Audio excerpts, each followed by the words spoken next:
मेरे प्यारे देशवासियों, आज का ये बजट इंटरिम बजट तो है ही, लेकिन ये बजट इंक्लूसिव और इनोवेटिव बजट है। इस बजट में कंटिन्यूटी का कॉन्फिडेंस है।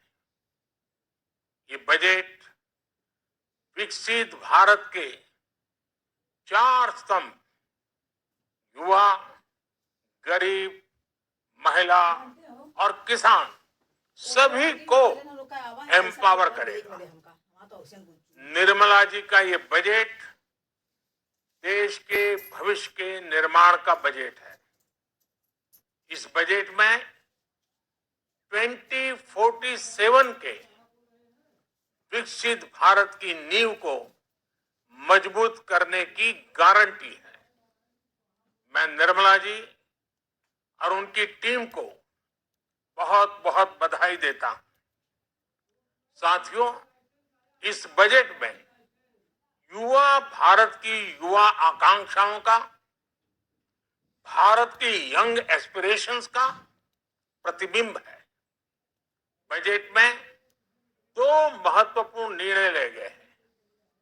रिसर्च और इनोवेशन पर 1 लाख करोड़ रुपए का फंड बनाने की घोषणा की गई है। बजट में स्टार्टअप्स को मिलने वाली टैक्स छूट के विस्तार का भी ऐलान किया गया है।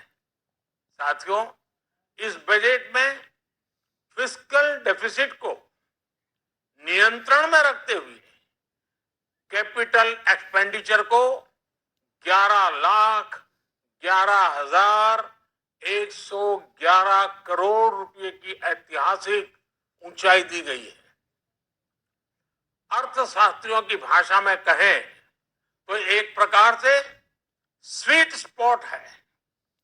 इससे भारत में 21वीं सदी के आधुनिक इंफ्रास्ट्रक्चर के निर्माण के साथ ही युवाओं के लिए अनगिनत रोजगार के नए अवसर तैयार होंगे।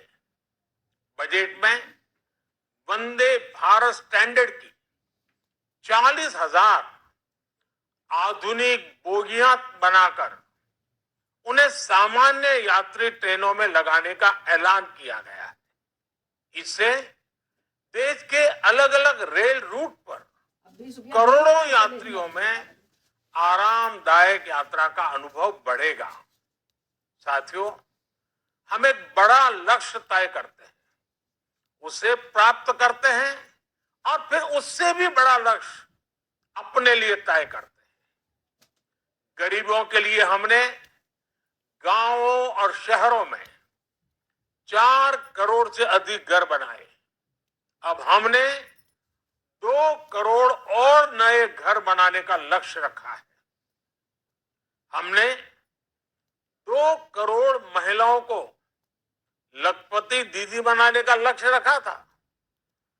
अब इस लक्ष्य को बढ़ाकर 3 करोड़ लखपति दीदी बनाने का कर दिया गया है। आयुष्मान भारत योजना ने गरीबों की बहुत मदद की है। अब आंगनवाड़ी और आशा वर्कर, उन सबको इस योजना का लाभ मिलेगा। साथियों, इस बजट में गरीब और मध्यम वर्ग को एम्पावर करने, उनके लिए आय के नए अवसर बनाने पर भी बहुत जोर दिया गया है। रूफटॉप सोलर अभियान में 1 करोड़ परिवारों को सोलर रूफटॉप के माध्यम से मुफ्त बिजली प्राप्त होगी। इतना ही नहीं, सरकार को अतिरिक्त बिजली बेचकर लोगों को 15 से 20 हजार प्रति वर्ष की आय भी होगी और ये हर परिवार को होगी। साथियों, आज जिस इनकम टैक्स रेमिशन स्कीम की घोषणा की गई है, उससे मध्यम वर्ग के करीब 1 करोड़ लोगों को बड़ी राहत मिलेगी। पिछली सरकारों ने सामान्य मानवी के सिर पर दशकों से ये बहुत बड़ी तलवार लटका कर रखी थी। आज इस बजट में किसानों के लिए भी बहुत महत्वपूर्ण और बड़े निर्णय लिए गए हैं। नैनो डीएपी का उपयोग हो, पशुओं के लिए नई योजना हो, पीएम मत्स्य संपदा योजना का विस्तार हो और आत्मनिर्भर ऑयल सीड अभियान हो। इससे किसानों की आय बढ़ेगी और खर्च कम होगा। मैं एक बार फिर सभी देशवासियों को इस ऐतिहासिक बजट के लिए शुभकामनाएं देता हूं। बहुत बहुत धन्यवाद।